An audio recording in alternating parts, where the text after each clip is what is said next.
I am 55 years old now. The number feels heavy, heavier than my body, heavier than my bones. When I look in the mirror, I see a woman who seems composed, calm, polished, respectable. Someone who could easily be mistaken for someone blessed. And in a way, she is. But beneath the surface, there is a storm that never sleeps, a truth I have carried for decades, a secret so complete it has shaped every choice I have made. I was born in Ghana, in the heart of West Africa, a country of red earth, warm winds, and laughter that lingers long after sunset. I grew up in a small town where life moves slowly, but expectations were swift and sharp, where women learned young that marriage was a shield, a duty, a responsibility, where shame was heavier than any punishment a parent could give. My childhood was filled with prayers, lessons, and discipline. My mother taught me that a woman protects her home, sometimes even at the cost of her own happiness. My father taught me that a woman's reputation carries generations. I grew up learning how to smile through storms. I learned how to hide fear, regret, and desire behind carefully measured words. I learned the power of silence. And then I met him. He was not loud, not flashy, not a man who would announce his love with extravagance, but he was steady, deliberate, safe. He listened. He noticed small things. His hands were strong, but his heart was stronger. When he looked at me, I felt seen, truly seen. I felt like I was someone chosen, not chased. He loved me in a way that felt endless. He loved me in a way that demanded nothing in return. We married, not in a rush, not in secrecy, but in a ceremony full of prayer and hope. He put family first from day one, always. His work, his comfort, even his own happiness came after ours. And I betrayed him. Not once, not twice, but multiple times over the years. 5 children, 5 pregnancies, 5 different fathers. And not one of them belonged to him. He never knew. He still does not know. Doctors later confirmed that there was nothing wrong with him. Nothing at all. He was fully capable of fathering children. He could have had children with me if I had allowed it. But I did not. The truth is uglier than any confession. I was selfish. I craved attention. I wanted desire. I wanted freedom. And I betrayed the man who had given me everything. One of the men was my university boyfriend, a ghost from my past, a reminder of the girl I used to be, the girl who had not yet learned responsibility, loyalty, or restraint. I remember each time I returned home pregnant. I remember how my husband smiled, how he held my stomach, as if it were the most delicate thing in the world. I remember how he whispered promises of love to unborn children who were not his. I remember the joy in his eyes and the stab in my chest.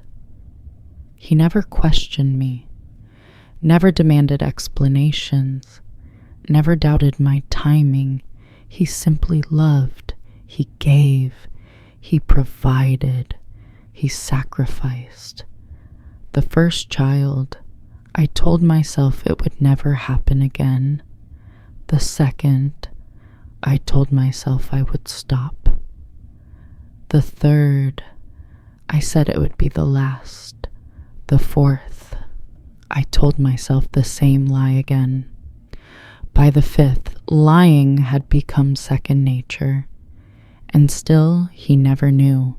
He paid every hospital bill, hired the best doctors, organized naming ceremonies that filled our house with music, dancing, and laughter.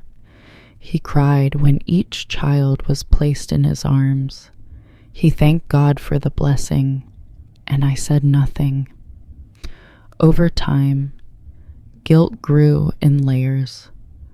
At first, it whispered in the quiet of the night. Then it became screaming, relentless. Then it became something I carried with me everywhere. A hidden weight I learned to ignore. The children grew up, each one healthy, happy, and adored by him. He took them to school events, celebrated their successes, supported their dreams, sacrificed his own needs so theirs could be met. He did not just give money. He gave love, time, and unwavering attention. Every birthday, every school award, every small milestone, he was there. Every time he called them my children, I felt my heart fracture again. And then the diagnosis came. I remember the day clearly. The hospital room smelled of disinfectant. The air was too still. The doctor's voice was gentle, almost too gentle. 3 years. 3 years? To live. I watched my husband absorb the words. He did not cry. He did not collapse. He asked practical questions, treatment options, family arrangements, how to leave us secure. That night, he cooked dinner, as if nothing had changed, as if the weight of mortality could be ignored by chopping onions and stirring soup. Months passed. His strength faded.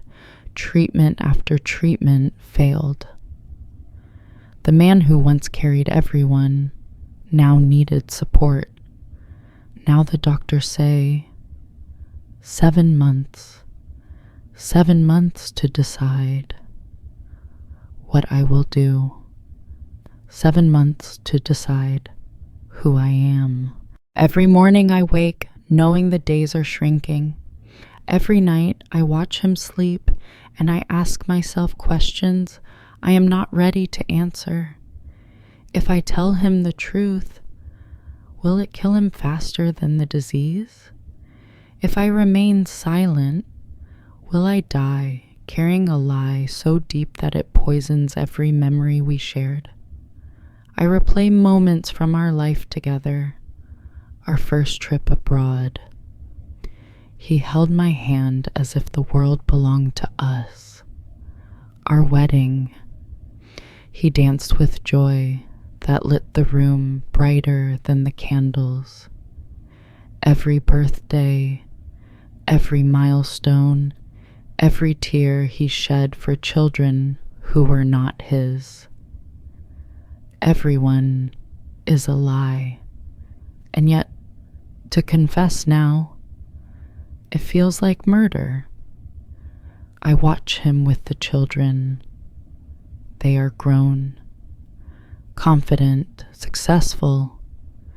They call him father, and he smiles. Pure, complete, unbroken love. He deserves to die knowing his children loved him. He deserves to die knowing he was enough. And I cannot decide if truth will set us free or destroy everything. I imagine confessing. I imagine the moment I take his hand and speak, and the weight of years crashes down on him.